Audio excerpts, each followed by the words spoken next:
Sport & Chill, l'interview. L'interview chill. Et ce soir, nous retrouvons trois invités pour parler de volley, un sport qui est un peu plus connu par rapport à ce qu'on a parlé cette année, peut-être de golf qui était un peu moins connu, mais là le volley c'est quelque chose dont on parle souvent aussi. On reçoit donc Loïc Lemarec, entraîneur en Montpellier Volley depuis 2014. Avant ça, une belle carrière tout de même, il faut le dire, en tant que passeur. Vous commencez en 96 au Stade Poitvin, avant de passer par les Spacers de Toulouse, la SCAN, le Tour Volleyball, et finir au MUC donc ici à Montpellier. De grand et un beau palmarès avec 3 Coupes de France, 3 Championnats de France, mais surtout 140 matchs en équipe de France, si je ne me trompe pas. Donc c'est bien ça, 140 matchs, dont une finale de Ligue mondiale en 2006. Bonsoir. Bonsoir. Ouais, il y en a même plus des sélections, mais bon, c'est pas Ah très là grave. Au volley, il y en a toujours beaucoup trop. C'est compliqué de compter à la fin. Et on reçoit aussi Kevin François, donc jeune joueur de 19 ans avec un poste de réceptionneur attaquant, si je ne me trompe pas aussi. Vous jouez avec le club de Kingersheim. Kingersheim, attention. Attention le Bas-Rhin, c'est ça. Le Haut-Rhin. Le Haut-Rhin, oh là là, on va m'attaquer. Et donc vous faites partie du pôle France Espoir de volley au Crêpes de Montpellier. Et aussi Matteo, alors là je vais pas me foirer, Matuszewski. Ouais. Matuszewski. C'est bien ça. Donc plus jeune encore, 15 ans, c'est ça. Aussi au pôle Espoir volley du Crêpes de Montpellier. Merci d'être avec nous. Ça va, c'est la première émission de radio ou pas du tout pour vous? Ouais, c'est la première. Petite pression alors. Un petit peu. Ça va bien se passer, enfin, je crois. Il n'y a pas de raison. Donc moi j'ai une question introductrice avant de laisser la place à Romain. Moi je me posais, en tant que mortel du volley on va dire, au collège, au lycée, à l'école on fait beaucoup de volley. C'est peut-être tous les ans on fait du volley, c'est un sport dont on pratique beaucoup. Et puis après par la suite ça s'évapore, on fait plus de volley, même en loisir. Comment ça se passe? Comment ça se fait que on professionnalise pas par la suite? Et comment ça se fait que vous, justement, vous êtes parti là-dedans? Ah bah moi je pense que j'ai commencé depuis que je suis tout petit et c'est un sport qui m'a beaucoup plu avec c'est un sport collectif, on est les copains, tout ça. Après voilà, je pense que c'est surtout c'est un plaisir si t'aimes jouer au volley Ouais. C'est un peu comme tous les sportifs qu'on a réussi ici, c'est un peu un coup de cœur des fois. Voilà, c'est ça. Et après, une fois que t'es pris dedans et que t'as pris le style sport, et voilà, après ça dépend de chaque valeur de sport, j'ai envie de dire. Et Mathéo, c'est le sport collectif, toi aussi? Non, moi aussi depuis tout petit je joue et au début je pensais pas du tout vouloir penser à une carrière plus pro et tout ça. Au début c'était vraiment que pour m'amuser, c'était un coup de cœur pareil. Et après juste par la suite. Et justement quand on explique le fait que ça soit un sport... c'est pas péjoratif de dire ça, mais très scolaire, et qu'au final par la suite ça devienne un sport moins de pratiquants par la suite. Ouais, je vais répondre si tu veux. C'est vrai que c'est un sport. Alors on a un peu perdu cette culture scolaire d'ailleurs. On était vraiment scolaire universitaire, ça se perd un petit peu. Mais à côté de ça, c'est vrai qu'on récupérait beaucoup dans les clubs, beaucoup de joueurs.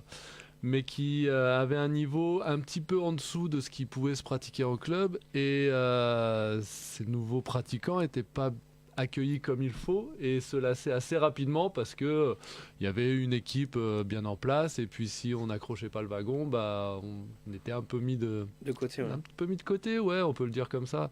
Et il y a beaucoup d'efforts qui sont mis en place par les clubs justement pour essayer de rattraper le coup, parce que sur quelques années on n'a pas été très bon, ouais. Donc ça explique un peu cela. Romain, tu veux commencer avec ta première thématique? Ouais, j'avais des premières questions. Alors, on va faire un petit peu deux thématiques. Ça s'intéressait un petit peu à votre parcours et les joueurs et l'entraîneur, les deux positions, si je puis dire. Et ensuite, on reviendra un petit peu plus sur le volley et son développement en France. Quelle est un petit peu votre vision sur le volley en France? Donc, pour revenir un petit peu juste sur votre parcours, je vais commencer par Mathéo. Est-ce que tu peux un petit peu nous dire comment tu as découvert le volley? Parce que tu disais très jeune, vous l'avez dit tous les deux. Mais donc Mathéo et ensuite Kevin, tu pourras nous dire aussi comment vous avez découvert ce sport, si c'était familial, par les copains, à l'école, voilà, comment ça s'est passé un petit peu. Moi j'ai découvert parce que c'est un surveillant à l'école primaire qui m'a fait découvrir le volley, et du coup ça m'a plu, je m'y suis mis et j'ai tout de suite accroché. Et au début je pensais pas du tout que ça prendrait plus d'ampleur, Et en termes d'expérience, je pense que j'ai encore moins d'expérience que les deux autres. Parce que moi, pour l'instant, j'ai eu aucune sélection d'équipe de France. Et, donc, sinon, voilà, en fait, j'ai commencé. Et au début, je pensais pas du tout jouer, que ça prenne autant de place dans ma vie, quoi. Ok. C'est assez atypique quand même, hein, comme début de carrière. Pratiquer le volley par rapport à un surveillant, c'est Ouais, sympa. mais Bah, c'est intéressant par rapport à ta Ouais. question, justement, de voir ça, je trouve. Et donc toi, Kevin? Et toi, Kevin, du coup? Ouais, moi j'ai commencé, c'est un copain de primaire. D'ailleurs, c'est toujours mon meilleur pote. D'ailleurs, il est à Montpellier aussi au Pôle France avec moi. Tu peux le passer le bonjour, hein. Ouais, c'est coucou Lucas, bref. Du coup, ouais, il m'a emmené, il m'a toujours demandé d'essayer avec lui et c'est sûr que premier entraînement, ça m'a tout de suite plu. J'avais 6 ans et depuis on est resté dans le même club, on est resté ensemble et voilà. Ah, c'est un petit moment en fait, hein. Ouais. 6 ans que tu as commencé. Ouais, c'est ça. À l'âge de 6 ans ou c'était À l'âge depuis de 6 6 ans. D'accord. Mm. C'est Donc, très précoce. très tôt, ça commence à faire pas mal d'années Ouais, de c'est ça, volley c'est ça. derrière toi, c'est sûr. Et du coup, oui, après j'avais une autre question qui était plus sur le jeu directement, sur vos postes respectifs. Est-ce que, Kevin, déjà tu peux nous dire quel est ton poste, un petit peu sa spécificité dans le volley pour présenter même peut-être à des gens qui connaissent pas trop ce sport? D'accord. Donc ouais, moi je suis réceptionneur attaquant. C'est-à-dire que je fais un peu entre guillemets, ouais. Je vais dire que c'est un poste plutôt complet parce qu'on fait plutôt tout, on sert, on attaque, on réceptionne, on bloque et voilà. C'est Et toi, on défend. c'est toi qui reçois la première balle quand l'équipe adversaire ou pas? Ouais, C'est- pas tout le temps, mais oui, je peux recevoir la première balle ou Parce que moi quand je pense à réceptionneur, idéalement c'est celui qui réceptionne en premier ou c'est toi qui dois faire l'effort ou quoi comment ça se passe dans le volley? Est-ce que mais en fait, il y a trois réceptionneurs. Il y a deux réceptionneurs attaquants et un libéro. Oui. Et quand l'équipe adverse sert, ben, c'est ces trois réceptionneurs qui vont qui sont censés toucher le premier contact. Premier, ouais. Voilà, c'est ça. Ensuite, c'est le passeur et après, voilà, c'est l'attaque. Et du coup, le but du serveur, c'est justement de servir sur des gens sur des non-réceptionneurs. Bah, Ou on n'y pense pas à ça. ben, si, on peut y penser, mais c'est servir le plus loin possible des réceptionneurs, entre guillemets. Avec, ça dépend de l'intensité aussi qu'on met. Mhm. Mais c'est sûr, c'est d'éviter de les mettre sur ces réceptionneurs, mais ils prennent quand même un maximum de place sur le terrain. Donc, D'accord. Et Mathéo, toi tu joues un poste différent Ouais, ou, ouais. moi, je joue libéraux. Ouais. Donc, j'attaque pas du tout, je sers pas, je bloque pas, je fais que les zones arrière, les passages arrière. Et Ouais. donc, je réceptionne aussi quand on est sur des phases de réception. Avec Lucas, on réceptionne. Et avec Kevin, pardon. Et, Décidément, ce Lucas, il est partout. je pensais. Et moi, je suis le joueur qui a le maillot différent sur le terrain. Oui, Ah ouais, oui, en bien effet. sûr. Un peu comme le gardien de but au foot. Et donc moi par contre c'est toujours le plus petit et celui qui attaque pas et qui Ouais. court partout. C'est vrai, c'est le poste poste très spécifique. le plus petit, généralement. Ouais, la plupart du temps c'est le plus petit. Parce que que comme j'ai- il a pas besoin d'être au filet, Ouais. c'est pas, la taille compte pas tant que ça quoi. Parce que j'ai vu un peu la biographie. Du coup, le petit, c'est votre surnom, si je me trompe pas, Loïc. Et vous faites 1m90. Je trouve ça un peu paradoxal. Du coup, et vous, c'était quoi votre poste, justement? Ouais, c'est étonnant. Moi, c'est une longue histoire, on n'aura pas le temps de la raconter. Mais moi, j'étais passeur. Donc, c'est vrai qu'avec mon mètre 90, bah, finalement, je faisais partie de ceux qui étaient le plus petit sur le terrain. Surtout que quand j'ai commencé, le poste de libéraux n'existait pas. Donc, il n'y avait que des grands. Et bah, naturellement, c'est arrivé Oui. sur le petit. Mais encore une fois, en tant que passeur, c'est sûr que on a moins, on va dire, cette envergure physique qui prédomine dans notre jeu, puisqu'on n'est pas là pour faire les points, on est plutôt là pour faire briller les autres et que ce soit eux qui marquent. On est là pour organiser tout le secteur offensif. Voilà, donc il vaut mieux, on est plutôt dans un secteur tactico-technique même, je dirais, plutôt que physique. Même si maintenant dans le volleyball moderne, on voit arriver de plus en plus de passeurs qui sont et techniques et tactiques et en plus physiques, quoi. Voilà, ça devient polyvalent, un peu comme dans beaucoup de sports, c'est vrai. Ouais, comme dans beaucoup de sports où effectivement les gabarits se développent de plus en plus et on peut être des fois surpris de se dire un poste qui ne demanderait pas forcément certaines qualités à l'origine et où le sport lui-même finalement évolue et puis les possibilités peut-être de s'entraîner et de faire évoluer le gabarit aussi. Tout à fait, mais là où les tailles augmentent à la passe, les tailles augmentent aussi sur les autres postes. On voit arriver des gabarits au niveau international avec des joueurs à plus de 2,5, 2,10 maintenant sur d'autres postes, quoi. Et justement, mais passons du joueur à l'entraîneur. Est-ce que vous pouvez déjà nous présenter un petit peu quel est votre rôle en tant qu'entraîneur au Pôle France et puis comment vous êtes arrivé en seconde question à être devenu entraîneur de ce Pôle France volley à Montpellier? Alors mon rôle, on est 3 entraîneurs nationaux avec Marc Francastel et Jocelyn Trion. On doit gérer un groupe de 23 joueurs, donc ce qui est assez conséquent. Et au-delà d'un travail d'entraîneur professionnel qui doit amener une équipe à être performante, notre but c'est plutôt d'amener les joueurs à être performants d'un point de vue technique. Pour ça, on va utiliser tout un tas de systèmes et d'outils qui peuvent être des matchs, des oppositions, mais aussi des choses qui sont beaucoup plus analytiques, qui sont beaucoup plus fermées, avec des gams. Donc, des outils qu'on ne retrouve pas forcément dans les clubs professionnels, quoi. Donc c'est quelque chose qui est vraiment très intéressant, très prenant, où on doit vraiment aller au fond des choses et pour que les joueurs sortent de ce pôle et doivent être peut-être pas aguerris, mais pas loin en tout cas pour se confronter au meilleur niveau de la ligue professionnelle française et même étrangère, et pourquoi pas commencer à rentrer quelques doigts de pied dans les équipes nationales, quoi.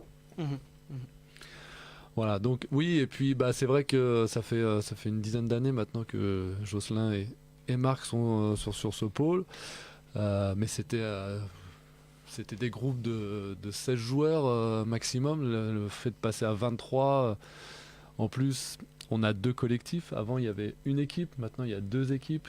Une équipe en Ligue B, c'est la 2e division, et une équipe en élite.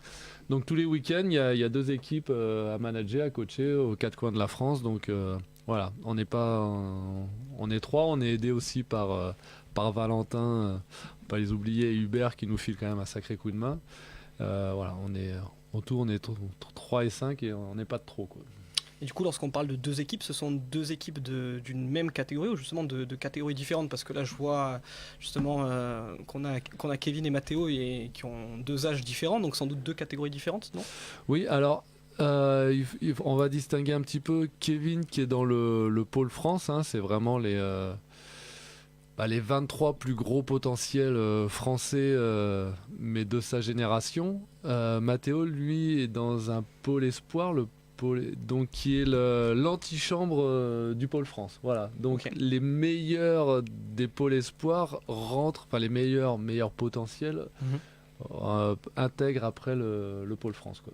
Okay. Donc on est sur des échelons un petit peu différents. Là, vous êtes vraiment dans l'organigramme de la formation de la Fédération française de volley, quoi. Ouais.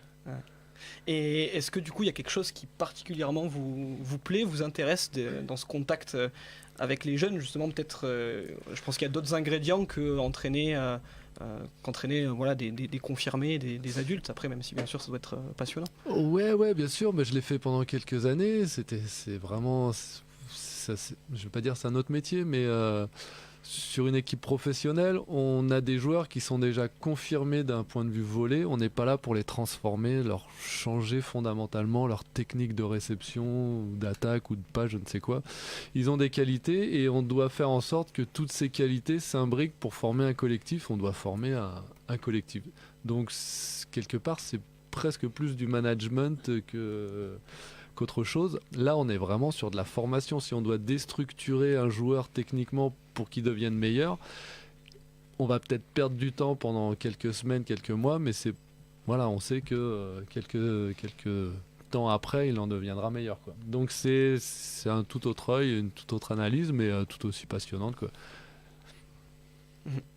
Je reviens sur un peu, vous avez parlé de Jocelyn Trion, qui est d'ailleurs un très beau nom, je tenais à le dire, qui pose cette question peut-être à Kevin, justement, vu que tu as 19 ans, et qui me pose cette question, donc à ton âge, comment on se projette donc sur l'avenir à 19 ans?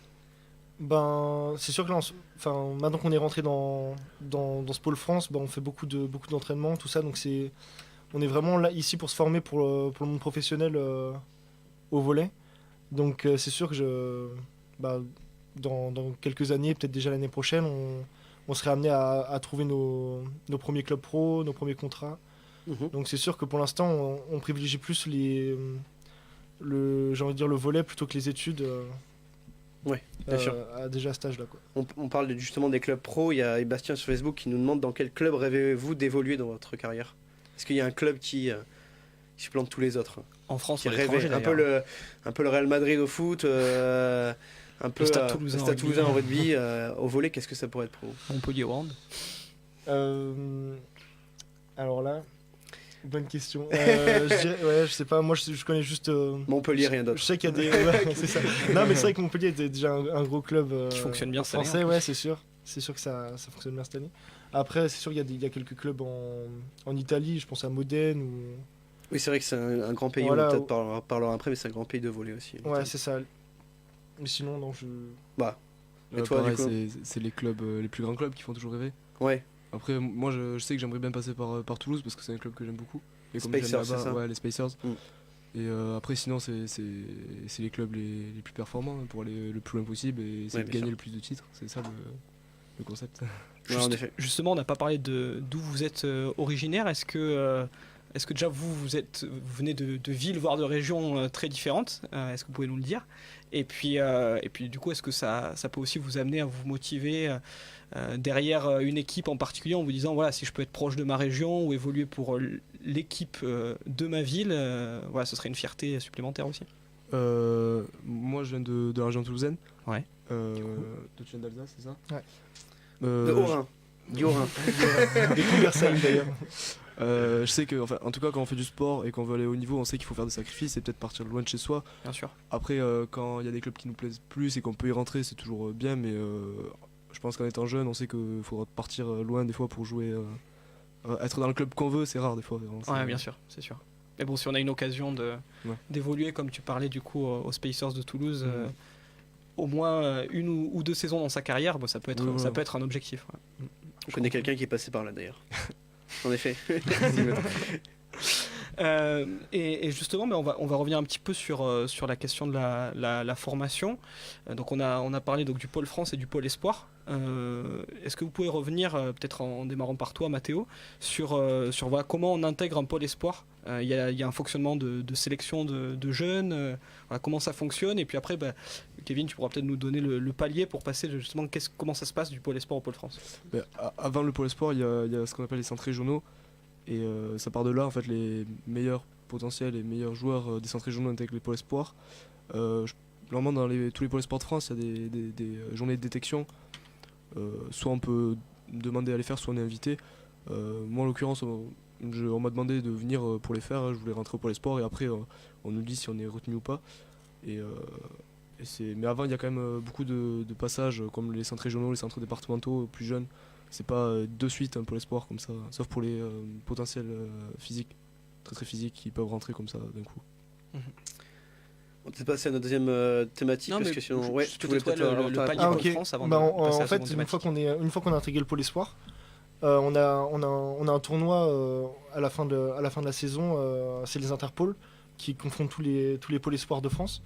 Et assez souvent, c'est là que Jocelyn Trion, Marc, les coachs du pôle France viennent faire leur recrutement dans les pôles. Et voilà, c'est là qu'ils prennent les meilleurs potentiels, comme Luc l'a dit, de France pour intégrer ce pôle. Je t'en prie, Romain. Ouais, du coup, pour enchaîner plus largement sur le volley, je voulais vous demander un petit peu le fait d'observer maintenant qu'il y a une médiatisation plus importante autour du volley, notamment de l'équipe de France. Je trouve que ces dernières années, ça a été assez remarqué. Est-ce que c'est quelque chose qui vous encourage d'autant plus, vous donne envie en vous disant voilà, cette équipe de France, en plus, dans le sport français, elle représente quelque chose aujourd'hui? Moi personnellement ça me fait plaisir parce que du coup le sport il prend plus d'ampleur, il est plus connu, puis de suite il y a beaucoup plus de jeunes qui veulent s'y mettre et jouer au volley, et donc de suite je pense que ça va hausser le niveau de jeu chez les jeunes, parce que s'il y a plus de monde qui vient, il y aura dedans plus de potentiel. Et après ça fait plaisir quand tu vois que l'équipe de France elle a des résultats et elle est médiatisée, c'est toujours bien. Du coup, je reviens vers votre entraîneur. On parle donc de la France comme pays de volley. Justement, la France, comment elle se situe un petit peu au niveau européen et au niveau mondial aujourd'hui, que ce soit chez les jeunes ou après au plus haut niveau, pour qu'on situe un petit peu. C'est vrai qu'on a la chance, on parle de médiatisation, on a la chance d'avoir une équipe de France qui performe depuis 7 ans maintenant, peut-être 8 ans. Et de par ses performances, ça attire un petit peu l'œil. C'est vrai qu'il y a plus de médias, on nous voit un petit peu plus, on passe même à la télé. Donc il y a une dynamique qui s'est créée autour d'un groupe d'un groupe et de joueurs extraordinaires, et je pense qu'il faut vraiment surfer là-dessus et qu'il faut vraiment continuer les efforts là-dessus et les soutenir un maximum. D'autant plus qu'on a la chance, réellement c'est vraiment une chance d'avoir l'été prochain les championnats d'Europe de volley qui vont se faire en France, notamment avec une phase à Montpellier, avec une équipe de France qui est belle, qui performe et qui est spectaculaire. On espère tous que ça va ramener encore plus de personnes dans les salles, encore plus de personnes à jouer au volley, que ce soit en salle ou même sur le sable. Mais non, il faut vraiment... c'est pas arrivé tellement que ça dans l'histoire du volleyball français, il faut continuer là-dessus. En effet, au niveau mondial, j'ai envie de dire qu'on a été... on a toujours été bien classé, on a toujours été une nation qui faisait partie des meilleurs.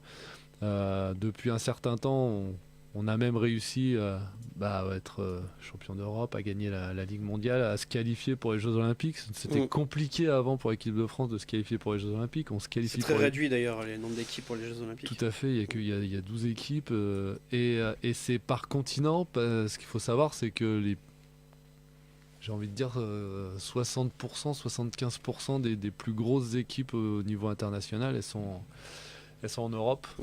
C'est comme si vous faisiez une Coupe du Monde de handball avec 20% d'Européens. C'est ça, un championnat d'Europe est presque plus compliqué qu'un championnat du monde. Donc à part quelques nations comme le Brésil, les États-Unis ou peut-être la Russie, sinon c'est la Pologne, l'Allemagne, je ne vais pas tous les citer parce que Serbie, c'est incroyable, ils sont tous là à 2 heures d'avion, quoi. Donc c'est pour ça que c'est vraiment très très compliqué. Il y a une grosse concurrence. Après, c'est vrai qu'aux jeunes, en jeunes, on s'aperçoit que la France a été une des premières nations à mettre en place justement ce pôle France, qui a amené à sortir de nombreux joueurs et à faire de nombreuses médailles dans les catégories jeunes. Comme toutes les bonnes choses, on a été copié forcément, et c'est logique, et donc toutes les nations commencent à avoir aussi leur pôle, et donc il y a une concurrence terrible au niveau jeune, et là où on faisait à chaque génération, on arrivait à faire des médailles sur les différentes compétitions, ça devient de plus en plus compliqué, parce que c'est un vrai sport international. Je sais pas si ça se voit, en tout cas le français voit ce qui se passe au niveau volley à l'international, mais tous les pays jouent au volley, quoi. C'est assez fou, quoi. À des niveaux divers, mais en tout cas tout le monde joue, quoi. Et justement, on parlait à un moment en première partie de l'interview de l'Italie et notamment de son championnat. Qu'est-ce qui fait un petit peu la différence, je veux dire, par rapport au championnat de France? On parle de l'Italie comme un championnat très compétitif. Il y a des différences notables qui s'expliquent. Est-ce qu'il y a des facteurs qui font que les plus grandes équipes sont des équipes italiennes, en tout cas sont perçues ainsi, comme Modène par exemple que citait Kevin? Oui, tout à fait. Alors c'est le premier facteur, c'est un facteur financier. Puisque les équipes sont capables de mettre des sommes sur certains joueurs, dont en France on n'est pas capable de faire pour diverses raisons. Et donc, bah, forcément, ça attire les plus grands joueurs européens, mais aussi internationaux. On a vu que ce soit des Brésiliens, que ce soit de toutes les nations. Ça se voit dans d'autres championnats, hein, que ce soit la Pologne qui arrive, qui est très forte, la Russie. Voilà. La seule chose que je peux dire, c'est que en France, on a quand même un championnat où on n'a peut-être pas les têtes d'affiche que peuvent avoir certains pays, mais par contre, c'est un championnat très dense, à savoir que entre guillemets, le dernier peut aller battre le premier, quoi. Donc, et chaque week-end, c'est la foire d'empoigne parce qu'on sait qu'on joue sa peau, quoi. Ce qui a pu se faire sentir aussi dans les phases, entre la phase régulière et les phases de play-off aussi, avec des équipes des fois qualifiées plus loin, mais qui sont allées taper les plus gros. Exactement, on a vu Genre Nice qui a été battre Montpellier, je crois, il y a 2 ans. Ouais, je pense Exactement à ce match-là. Exactement, on a déjà vu des 8e taper les premiers. Enfin, il n'y a rien qui est jamais acquis, donc il faut avoir vraiment une force de caractère pour aller jusqu'au bout. Certains championnats, comme l'Italie, vont avoir 4 ou 5 clubs hyper performants, mais à partir de la 6e, 7e place, je vais peut-être exagérer le trait, mais ils vont pouvoir faire jouer les remplaçants et puis se reposer pour le match de la Champions League du mercredi d'après, quoi. Donc il y a des grosses armadas qui se montent, mais pas c'est pas aussi homogène que chez nous, quoi. Et du coup, pour terminer cette interview et revenir du volley vers le pôle France et vos résultats, je reviens vers vous, les gars, pour vous demander, est-ce que vous pouvez nous donner un petit peu comment ça se passe au niveau de vos matchs, quels ont été les principaux résultats, peut-être cette année ou de la saison dernière, pour nous dire un petit peu. Ok, au pôle France, là, cette année, on fait 2 championnats en fait. Comme l'a dit Loïc, on a un effectif plus large, donc on peut faire 2 championnats. On est en Ligue B, donc la 2e division française, et en élite, qui est le championnat juste d'en dessous.